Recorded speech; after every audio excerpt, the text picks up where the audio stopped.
Classical music is a tricky genre, mainly because to the uninformed, everything before jazz sounds like it. Indeed, classical music and baroque music both use orchestras to produce their distinctive sounds, but the way in which each does it is truly different.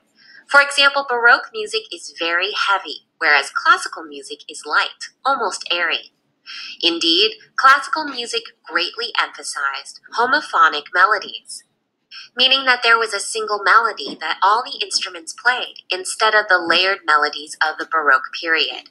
This allowed for classical pieces to be much more powerful, whereas Baroque pieces were just pretty in comparison. Following the death of J.S. Bach in 1750, composers began to rebel against the strict rules of Baroque music.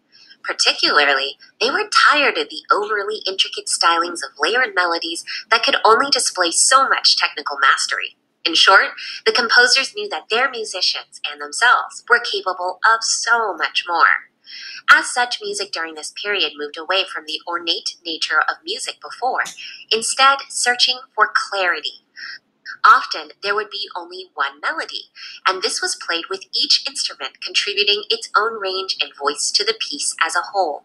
With this newfound clarity came a period of extensive growth for one innovation of Baroque music that the classicists were loath to rid themselves of: the opera. Suddenly, with precision of music, the story of the characters could become more pronounced, allowing dramatic interest to be complemented by pointed musical contributions rather than dictated by heavy melodies. Three composers in particular frame classical music. While they are by no means the only ones of note, these three men not only display the greatest genius of that age, but also how composers interconnected with one another, most often in the Austrian capital of Vienna.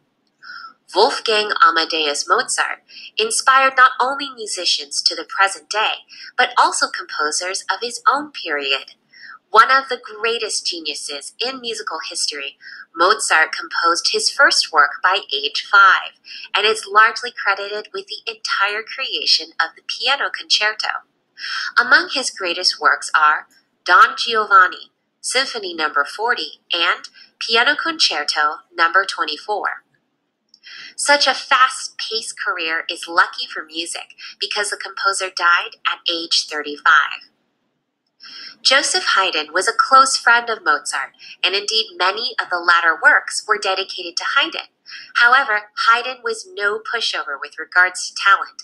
He is regarded as the father of modern symphony, and is regarded especially highly by fans of string music.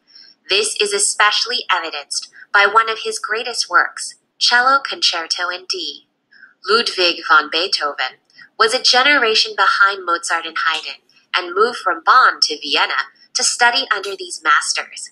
While there is no evidence that Beethoven learned from Mozart, he did study extensively under Haydn.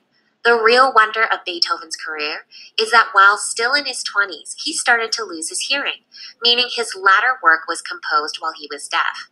That said, his Ninth Symphony, particularly the Ode to Joy, is considered by many to be the greatest piece of music in history.